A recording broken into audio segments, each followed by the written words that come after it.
Welcome back, ladies and gents, to the 100 Movies Bucket List series here on CM42 TV. It's review number 4, and it is about a true classic, a true favourite of mine. Not even just a true film, but it's about a true man. Yes, The Truman Show by Peter Weir, Jim Carrey film from 1998. I first watched this film this year. In 2018, in January I believe, I watched this film for the first time and absolutely fell in love with it. You know a film's special when the first time you watch it and you're completely, blind to it. And it instantly becomes one of your favourites. That's a special film. And I can say that about this film. This film absolutely became one of my favourite movies of all time after first watch.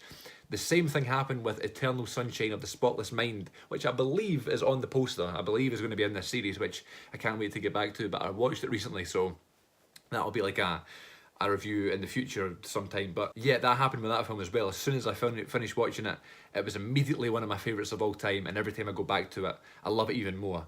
And this is the same with The Truman Show, and it's just funny that the lead actor is the same guy.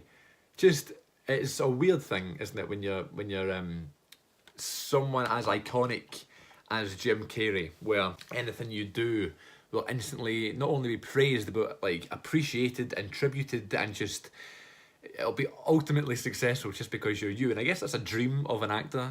I guess me as a young actor, that's something I kind of aspire to be, and you can totally learn from. I look at films these days now, if I can learn something from the actors and the filmmaking. And after studying film and acting and theatre and that sort of thing for many years, for a good 5-6 years now, it's weird watching a film now because it's totally changed. And that's why I can't judge films on first viewing or from before or whatever, just in case things change in my mind. I look at films differently now. I look at the way they're made, I look at the things the actors are doing and the choices that the actors make, which is, yes, is a bit of a wanky thing to say, but it's absolutely what I do. I recently saw the brand new, absolute spectacular film, which is called A Star Is Born, with Bradley Cooper and Lady Gaga, and I just heard so much about this film, left, right and centre, telling me how amazing this film is, film of the year, the one film that could have beat 3 billboards, greatest movie ever. What a soundtrack and all that. And when I watched the film, then that totally snookered my enjoyment of the film, because now I'm going in expecting that, you know what I mean? Which, I don't care what film it is, but that absolutely hinders your enjoyment of the film when you go in and you're already thinking about something. I love going into a film and not expecting anything and not knowing anything about what you're going to watch apart from maybe the actors or the director. And that's what happened with this. When I first watched it in January, I had no idea what to expect. I'd seen wee bits and pieces from Jim Carrey documentaries and interviews.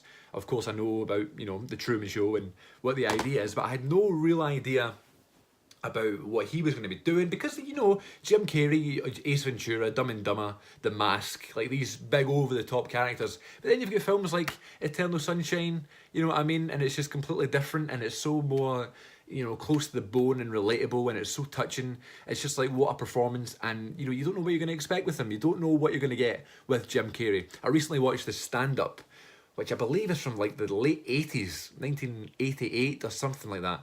And it's so different. It's not your typical stand-up comedy routine, because he's not a stand-up comedian. He's Jim Carrey, is this legendary comedic actor who obviously was brand new back in the late 80s or whatever. I don't know when his first film was, but this stand-up I'm talking about, which is on YouTube, and it's just Jim Carrey on stage, and obviously that's what it's going to be. But there's a difference between a stand-up comedian and a comedic actor. There's an absolute difference, and he's a bit of both. He being Jim Carrey, he's doing the routine as a stand-up comedian. He has his jokes, he has his bits, he's interacting with the audience and stuff. But he's just doing it as an actor, as Jim Carrey, like all of his over-the-top mannerisms and his alrighty then and all of his catchphrases and stuff. It's such a weird experience, so I recommend watching that on YouTube, just Jim Carrey live in the 80s. It's so bonkers. It's a bit like watching Eddie Murphy, but Eddie Murphy was a more sort of defined stand-up comedian. I just kicked the fucking table. So yeah, I haven't talked about the film yet, but the film, as I was saying, when you watch it for the first time and you love it so much and it becomes one of your favourites, that's a special film. And I was always kind of hesitant to go back to it. But recently in a Blu-ray update video, I said that this was on sale. It was like $4.99 with any purchase in the store in HMV, so I had to make sure I got it because I loved the film so much. And it was one of those, random nights where I knew I wanted to watch a film, look at the shelf, I'm totally up for the Truman Show, let's put it on. And it didn't even click that it might be on the poster. I went and had a look and it was on like the bottom row, so it kind of went over my radar. Now I don't know where the idea came from, the concept. I don't know if it was a book or something before, but it's kind of like that Big Brother sort of feel. I know Big Brother got their idea from the play in 1984. I don't know if this kind of had anything to do with that, but maybe so. But if you don't know, basically what happens is there's a guy called Christoph, he's a TV presenter, and he has this idea to kind of document a child's first year as a person from childbirth to 1. And then the show gets so popular and this child is clearly very unique and special in the best way possible. They just decide to make it a whole experiment and just document a whole life, and it becomes this massive TV show where they've built a town, they've hired actors to be his family because he was an unwanted child. So he's got an actor mum, his dad ends up being killed off in the series, so he's lost his dad, things like that. And basically what the film is portraying is a documentary about this show. So it's a show within a documentary within a film, so which is genius for one thing. But it's all about how the characters in the real people playing characters around Truman, and Truman doesn't know anything about it. Truman is literally the realest part of the thing, because he just thinks his life, he doesn't know anything else, he's never been outside this world, and since maybe 2 or 3 years old, so he just suspects everything is as it seems, which is the absolute beauty of the film. One thing I love about it is all the product placement and all the advertisements, because it's a 24-hour program of his life. There's no time for adverts and trailers and stuff, so there's like lots of product placement. It's like lines that the actors have, like his wife Meryl will like turn to him at dinner time and today we're having tomato soup and you can get it here, that sort of thing. And then it doesn't ever click with Truman because that's just the norm to him. And then as the film progresses, it becomes more and more obvious to him that something isn't right. People start coming into the show and trying to tell him the truth because they feel bad for him. There's like Truman fans and stuff.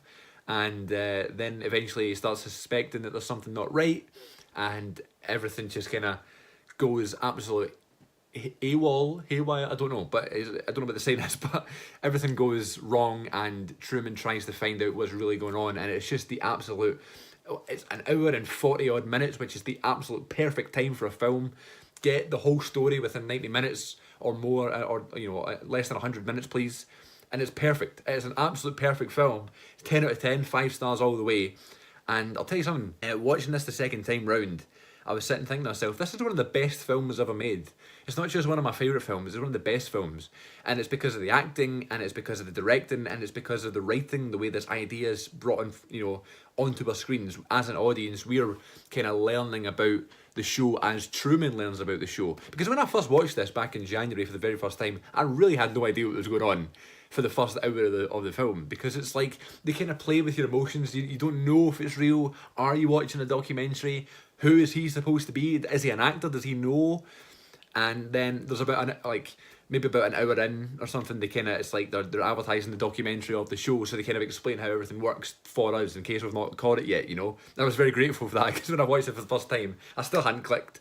So maybe that says something about me. But then the second time I watched it, because obviously hindsight being 2020 and knowing how good it is and knowing about the idea and everything, watching it from the start to finish is just an absolute masterpiece. There's nothing that I can pick apart in this film in terms of the execution. I mean, it's like, I know that's such a wanky thing to say, but it's hard to avoid these sayings when you love a film so much, because you go in thinking one thing, and by the end you're thinking a complete other thing. So when you watch it for the second time and you know everything, it's just a total, it hits you. And it's like, that's the beauty of watching a film more than once. I always feel like you don't get the full satisfaction of a film until the second viewing, and you can't judge a film until you've watched it more than once, because everything changes when you know everything. You look at acting choices, you look at character things, you look at placement and foreshadowing and things like that.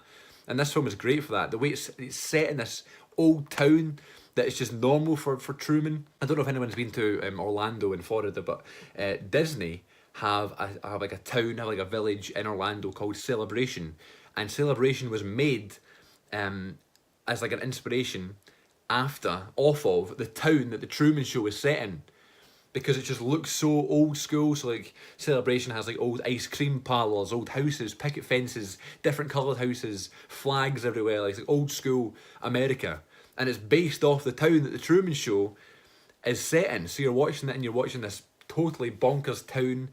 It looks nice to be there, but there's something quite weird about it and unsettling about it, because it's obviously so false, but he's so real.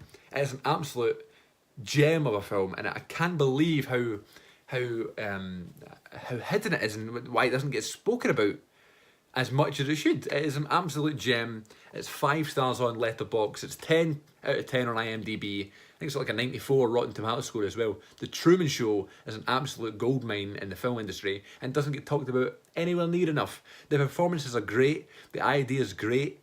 It's Jim Carrey being like sweet and charming as usual, but still being hilarious. And it's funny as well because you're laughing at Jim Carrey being Jim Carrey, but you're also laughing at the situation. You're not necessarily laughing at the gags left, right and centre that he's so known for. You're laughing at the situation.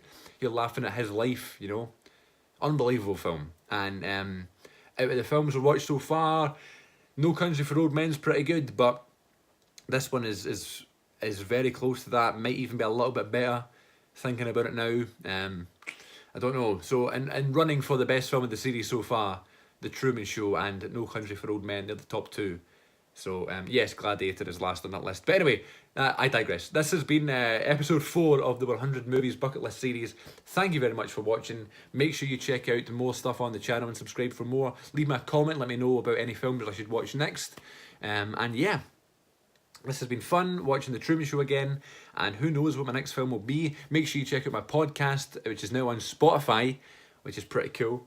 And you're obviously still on iTunes and Apple Podcasts and Podomatic, Podbean and all that good stuff. So until next time, folks, thank you so much for watching The Truman Show. Oh my God, go watch it.